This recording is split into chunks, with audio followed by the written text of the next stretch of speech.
다 함께 우리 신앙 고백하겠습니다. 나는 전능하신 아버지 하나님 천지의 창조주를 믿습니다. 나는 그의 유일하신 아들 우리 주 예수 그리스도를 믿습니다.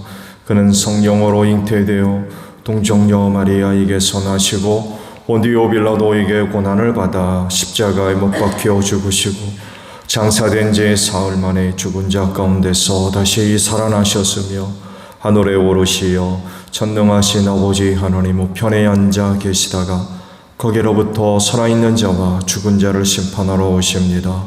나는 성령을 믿으며 거룩한 공교회와 성도의 교제와 죄를 용서받는 것과 몸의 부활과 영생을 믿습니다. 아멘. 찬송가 312장 부르시죠.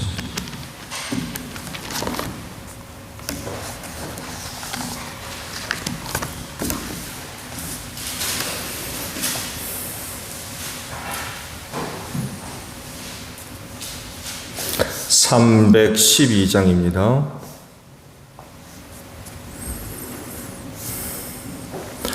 너 하나님께 이끌리어 일평생 주만 바라면 너 어려울 때 힘 주시고 언제나 지켜주시리. 주 크신 사랑 믿는 자 그 반석 위에 서리라. 너 설레는 맘 가다듬고 희망 중 기다리면서 그 은혜로우신 주의 뜻과 사랑에 만족하여라. 우리를 불러주신 주 마음에 소원하신다. 주 찬양하고 기도하며 내 번부님 쏟아라. 주 약속하신 모든 은혜 내게서 이루어지리라. 참되고 의지하는 자 주께서 기억하시리. 아멘. 말씀을 우리 보겠습니다. 출애굽기 31장 1절에서 11절. 출애굽기 31장 1절에서 11절까지입니다. 자, 봅니다. 주님께서 모세에게 말씀하셨다. 보아라, 내가 유다 지파 사람 훌의 손자요 우리의 아들인 부살레를 지명하여 불러서 그에게 하나님의 영을 채워주어 지혜와 총명과 지식과 온갖 기술을 갖추게 하겠다. 그가 여러 가지를 생각하여 그 생각한 것을 금과 은과 노수로 만들게 하고 온갖 기술을 발휘하여 그 보석을 깎아내는 일과 나무를 조각하는 일을 하게 하겠다. 분명히 나는 단지파 사람 아히사막의 아들 오홀리압이 부살렐과 함께 일하게 하겠다. 그리고 기술 있는 모든 사람에게 지혜를 더하여 그들이 내가 너에게 명한 모든 것을 만들게 하겠다. 회막과 증거기와 그 위에 덮을 속죄판과 회막에 딸린 모든 기구와 상과 거기에 딸린 기구와 순금 등잔대와 거기에 딸린 모든 기구와 분향단과 번제단과 거기에 딸린 모든 기구와 물두멍과 그 받침과 제사장 일을 할 때 입는 잘 짠 옷 곧 제사장 아론의 거룩한 옷과 그 아들들의 옷과 성별하는 기름과 성소에서 쓸 향기로운 향을 그들이 내가 너에게 명한 대로 만들 것이다. 아멘. 오늘 아침에는요 6절에 있는 말씀을 함께 나누려고 합니다. 상반절이에요. 6절 상반절을 보면 분명히 나는 단지파 사람 아히사막의 아들 오홀리압이 부살렐과 함께 일하게 하겠다라는 말씀입니다. 특히 이 말씀 가운데 분명히라고 하는 말씀에 초점을 좀 맞추어 보려고 그래요. 하나님께서 사람을 이제 택하실 때가 있죠. 일하시려고 뜻을 이제 이루시려고 선택하셔서 부르시는 일이 있죠. 그것을 이제 소명이라고 합니다. 그러니까 일반적인 다른 일과 달리 하나님께 속한 그 거룩한 일은 하나님으로부터 이제 시작을 해요. 그래서 때로 이 소명을 두고 심각한 갈등이 벌어지기도 합니다. 모세가 바로 그 사람이죠. 이유가 뭐예요? 싫다는 거예요. 뜻을 세우시고 모세를 통해서 이루시고자 하실 때 나 그거 안 하겠다는 거죠. 그렇죠? 나 그 일 싫다는 것입니다. 어떤 이는 아브라함이 또 좋은 얘기죠. 가라 그러니까 가잖아요. 근데 모세 같은 경우 보게 되면 안 하겠다는 거예요.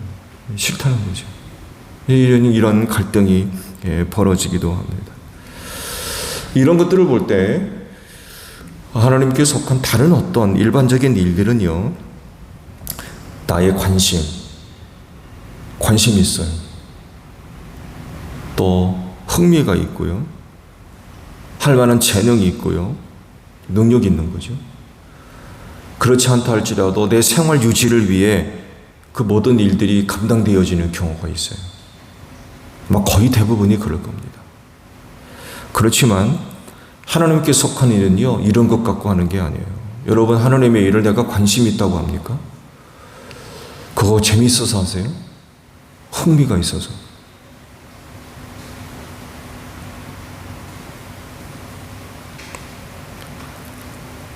내가 관심을 갖고 있고 흥미가 있고 정이 있다고 해가지고 시작되는 게 아닙니다. 그건 전적인 소명으로부터 시작되는 거예요. 뜻을 세우시고 그 일을 맡기시는. 그래서 사람으로부터 있는 게 아니라 하나님께 속한 일은 하나님에게서부터 이제 시작이 되어지는 것입니다. 하나님의 뜻에 좌우되는 거죠. 그거 내가 관심이 있다고 시작되는 게 아닙니다. 그렇게 해서 소명을 받으면 인생의 방향이 결정돼요. 사명을 받았기 때문에 그래요. 소명은 그냥 소명으로 끝나지 않습니다. 그 뒤 뭐가 따라붙어요? 사명이 따라붙어요. 나 너를 쓰겠다 하시고 끝납니까? 그렇지 않아요. 사명이 주어져요. 그 다음에. 그래서 인생의 방향이 결정됩니다. 뭘 위해 살 거냐? 뭘 할 거냐는 거죠. 그냥 불러주시고 가만히 계세요? 안 그렇거든요. 뭘 할 것인지를 일러주세요. 인생의 방향이 결정되는 거죠. 그래서 소명받은 사람은요, 이 사명을 가지고 인생의 방향이 뚜렷하게 정해집니다. 목표가 분명하게 정해져요. 그래서 하나님의 부름받은 소명받은 사람들은요, 사명을 통해서 삶의 성격들, 방향들, 뭘 해야 될지 분명히 정해지기 때문에 방황하는 일이 없어요. 이거 했다, 저거 했다. 재미난 얘기하죠. 열심히 고지로 올라가 보니까 여기가 아닌 갭이네. 이런 일은 절대로 없다는 거예요. 분명하게 정해지기 때문에 인생의 방향성이 구체화되어집니다. 근데요, 사탄이 이 소명받은 사람들을 가만두질 않습니다. 왜냐하면 하나님의 뜻이 이루어지도록 내버려두지 않기 때문에 그래요. 갖가지 그런 방법과 수단들을 통해서 무너뜨리려고 그러고 넘어지게 만들려고 하기 때문에 그렇습니다. 사울과 다윗의 관계도 이렇게 접근이 가능하죠. 기름 부어 세웠을 때 사울이 가만두지 않습니다. 근데 못하게 하려고. 하나님이 그러잖아요. 다윗을 만나니 내 마음에 합한 자다. 모든 것을 이루게 하겠다. 하나님의 뜻을 이루게 하겠다는 거죠. 사울이 가만히 안 두는 거예요. 어떻게든 죽이려고 그러죠. 이것 때문에 다윗이 얼마나 오랜 동안 고난의 시간을 보냈는지 몰라요. 엘리야도 좋은 예를 우리가 들 수 있죠. 갈멜산에서 바알 선지자 450명과 영적인 그런 그 전쟁을 벌이고 승리하지 않습니까? 그런데 우상의 대장 이세벨이 그를 죽이려고 그러죠. 가만 안 두겠다고. 산의 협박을 받으니까 도망가죠. 도망갑니다. 호렙산까지 도망가는데 도중에 그러잖아요. 죽이라, 나 죽여달라고.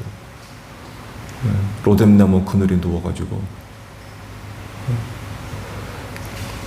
그 천사가 2번씩에 나타나서 먹이고 마시게 하시고 그의 힘을 얻어서 40주야를 걸어 호렙산에 가지 않습니까? 그랬을 때 하나님이 그러죠. 야, 너 참 살았다. 그러지 않으셨어요. 뭐라고 하세요? 너 왜 여기 있냐? 너 왜 여기 있냐? 너 여기서 뭐하냐? 이런 말씀 보면 지금 엘리야가 지금 딴짓하고 있다는 얘기예요. 여기 있어서는 안 된다는 거죠. 왜 여기 있느냐고 그러십니까? 그 어디 있어야 된다는 거예요? 지금 너 여기 있을 게 아니라 네 사역할 자에 있어다는 거죠. 그리고 새로운 일을 맡기시고 돌려보내시죠.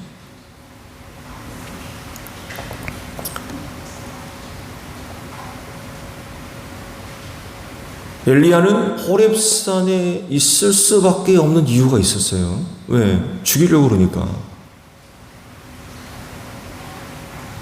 나름 거기 있을 만한 이유가 있었던 거예요. 근데 하나님께서 보실 땐 그게 아니었다는 거예요. 그를 쓰시려고 부르셨고 사명을 주셨는데 사명 같은 자가 여기 와 있는 건 그건 아니라는 거죠. 지금 엘리야가 감당해야 할 사명과 전혀 거리가 먼 지금 딴짓하고 있다는 얘기예요. 그래서 결국 새로운 사명을 맡겨주시죠. 돌려보내십니다. 이런 것들을 볼 때 소명은 쉬운 게 아닙니다. 왜? 사명이 주어지기 때문에 그 사명이 이제 엘리야 같은 일들이 벌어지는 거예요. 근데 흥미가 있어서 한다고요? 관심이 있어서 하고요? 재능이 있어서 한다고요? 이건 위험스러운 거죠. 오늘을 위해 주신 말씀에서도 이런 사실 한 가지를 발견하죠. 소명을 일으키신 하나님 스스로도 확신을 갖고 계세요. 소명받은 사람이 확신을 갖는 건 뭐 당연한 거죠. 풀어주셨으니까. 근데 소명의 주체이신 하나님도 그 어떤 일에 대한 확신을 갖고 계시다는 거예요. 모세에게 성막을 만들라고 말씀하시고 그것을 완성하기 위해서 2사람을 부르십니다. 하나는 유다 지파 소속의 부살렐이고 다른 하나는 단 지파 소속의 오홀리압입니다. 2사람의 관계를 굳이 따진다고 하면 주는 부살렐이고 부는 오홀리압이에요. 그러니까 하나님께서 명령하신 것을 주관적으로 누가 할 거냐? 부살렐이 하고요. 그 일을 돕는 사람이 오홀리압이에요. 주와 부가 정해진 거죠. 근데 흥미로운 거는요. 2번째 오홀리압을 지명하셨을 때 하나님의 태도입니다. 뜻밖의 글을 두고 이런 표현을 하셨어요. 분명히라고 했어요. 분명히. 오홀리압을 불러 부살렐과 함께 일하게 하신 것에 대한 하나님 자신의 확고함입니다. 확신이고 뚜렷함입니다. 이런 표현이라고 그러면 또 이런 표현을 사람을 대상으로 해서 하나님께서 사용하신다고 그러면 부살레를 부르셨을 때에 사용되어야 할 표현이 아닌가. 왜? 그가 주니까. 그 일에 그가 주가 되어야 되니까 분명이라고 하는 단어는 이때 사용해야 되지 않을까 하는 의문점도 생겨요. 근데 부살레를 도와야 할 오홀리압을 선택하셨을 때 분명히라는 말을 하셨어요. 부살레를 부를 땐 사용하지 않았어요. 근데 오홀리압을 부르실 때는 이 단어를 사용하셨어요. 이 차이가 뭐예요? 왜 하나님은 부살레를 부르실 때에 이 단어를 사용하지 않으셨죠? 왜 오홀리압을 부르셨을 때에 이 말을 사용하셨을까요? 둘 다 사용하실 수도 있죠? 근데 부인 오홀리압을 부르셨을 때에 이 단어를 사용하셨어요. 분명히. 이유가 뭘까요? 여러 가지 이유들을 찾아볼 수 있겠지만 그 중에 하나는 주인 부살레를 도와야 할 오홀리압에게 여러 가지 어려운 일들이 있을 가능성이 크다는 거예요. 그게 뭘까요? 갈등과 그 어려움과 혼란이 예상되는 힌트 중에 하나는요, 출신 지파가 달라요. 주인 부살레는 유다 지파고요, 부인 오홀리압은 단 지파 출신입니다. 표면적으로 보면 이스라엘이 하나의 통합된 민족이고 국가처럼 보이지만 그 내면을 들여다보면 지파 공동체입니다.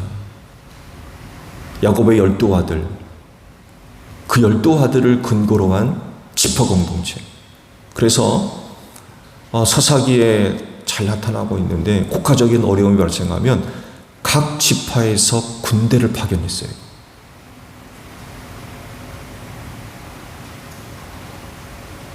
다윗이 통일왕국을 이뤘죠.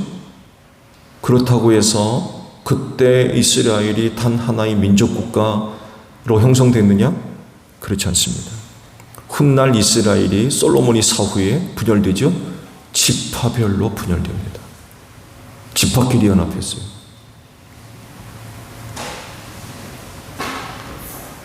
이런 사실들을 볼 때에 하나님의 소명을 받아서 그 거룩하고 귀한 일을 맡아서 감당하지만 그러나 서로 다른 지파 출신이 이유가 돼서요, 시기, 질투, 경쟁, 비교, 나중에는 어떤 일까지 벌어져요?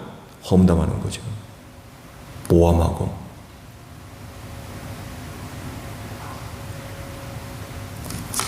얼마든지 일어날 가능성이 있는 거예요. 이런 일이 벌어지면 어떻게 되겠어요? 역할이 흔들리고 결국에는 무너질 가능성이 굉장히 큰 거. 사탄이 역사하는 거죠. 가만두지 않는 거. 사탄의 계략이죠. 다른 하나는요, 소명받은 사람의 역할과 그 위치에 대한 자각이 부족한 거예요. 이런 부분에 대해 하나님께서 명확하게 하셨다는 거예요. 주가 누구며 부가 누구다. 부살레를 부를 때는 이 단어 쓰이지 않았어요. 근데 그를 도와 일할 오홀리압을 부를 때는 분명히라는 말을 사용하심으로 말미암아 이 일에 있어서 주는 누구며 부는 누구란 것을 명확하게 하나님께서 정하셨다는 거예요. 둘이 사역하다가 역할을 두고 갈등, 대립 하다 보면 네가 잘했냐, 내가 잘했냐. 누군가는 그렇거든요. 부살렐이 잘 만드는데요. 누구는 오할랄일이 손이 나니까 훨씬 낫네요. 비교하는 거예요. 역할을 두고 갈등하고 대결이 벌어지는, 갈등이 벌어지는 이런 일을 사전에 막아버리시는 거죠. 좋은 예로 모세와 아론의 사역을 두고 광야에서 무슨 일이 벌어졌어요? 고라가 반역을 일으켰어요. 이때 사건을 간략하게 표현하면 이런 겁니다. 너만 일하냐? 나도 한다. 이런 의미예요. 너만 민족의 지도자냐? 나도 지도자야. 이런 의미예요. 여러분, 둘이 친척 관계입니다. 같은 지파예요. 모세와 아론이 하는 일을 시기하는 거죠. 질투하고.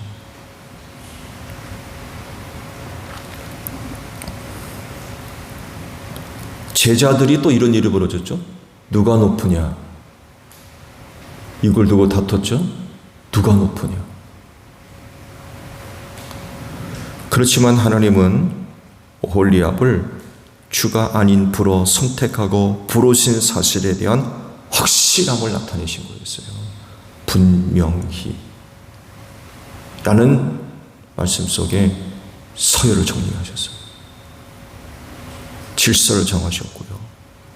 위치가 정해지고요. 사회의 역할이 정하셨어요.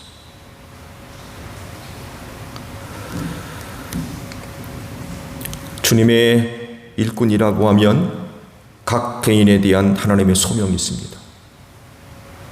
앞서 제가 말씀을 드린 대로 주님의 일꾼된 자들은 착각하면 안 돼요.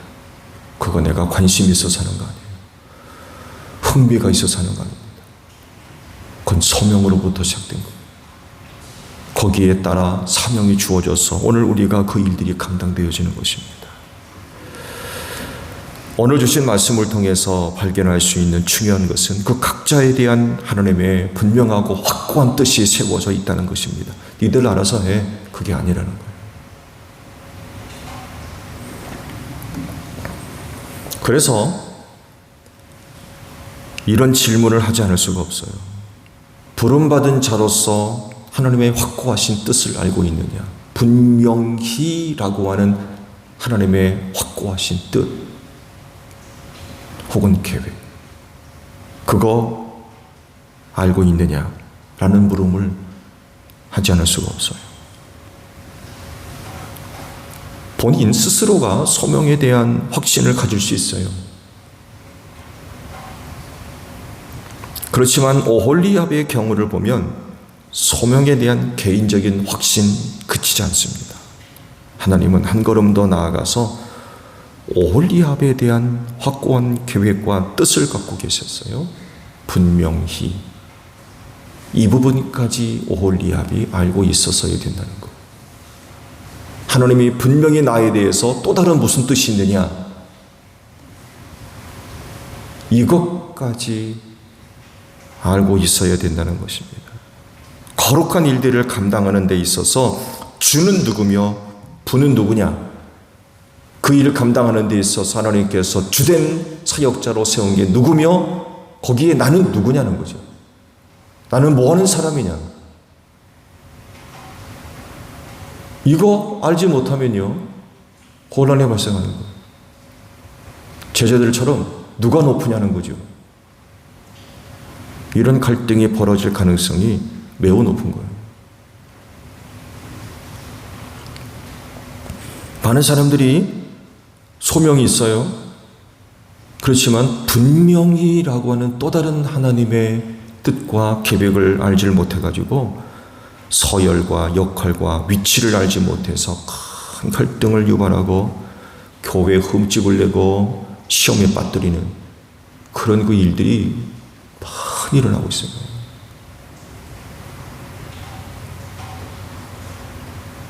그러므로 소명받은 이들은요, 자신에 대한 하나님의 분명한 계획과 뜻을 알고 있어야 돼요.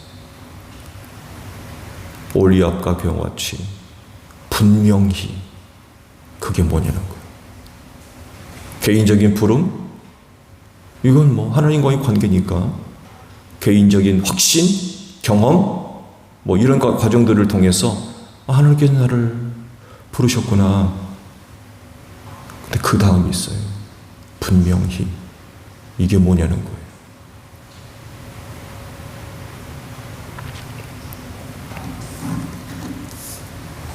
부살렐과 오홀리압의 경우를 보면 주인지 부인지 소명을 받은 자로서 사명을 맡아서 감당해 나갈 때에 서야 할 줄, 위치, 어디에 있는지, 어디까지가 내 한계인지 이거 분명히 알고 있어요. 그리고 그걸 모세에게 알려주신 거죠. 모세에게. 너도 분명히 알아야 된다는 거예요. 너도. 모세가 지금 지도자 아닙니까? 이스라엘 민족을 맡아서 가나안으로 이끌어가야 할 지도자예요. 이걸 알아야 된다는 거죠. 너도 이걸 알아야 된다는 거예요. 부가 누구며 주가 누구지.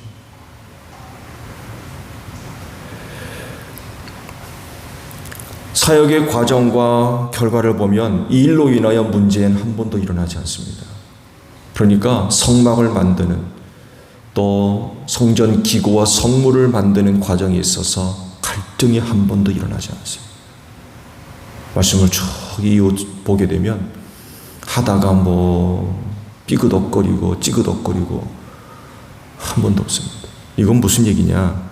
결국 오홀리압, 부살렐 각기 있어야 할 자리, 위치에서 자신의 한계를 알고 주어진 사명들을 충실하게 감당해 나갔다는 것입니다.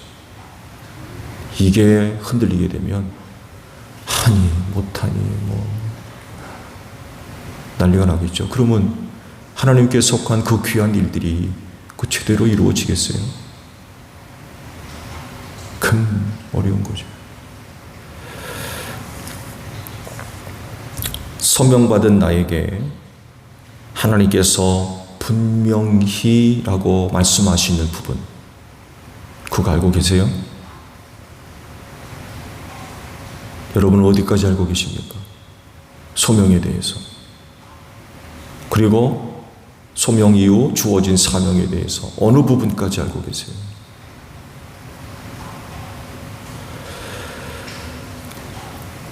하나님의 세워진 갖고 계신 그 뜻, 분명히 라고 하는 그 부분까지 우리가 충실하게 감당해 나가는, 순종하는 그런 그 모습들이 필요한 것 같아요.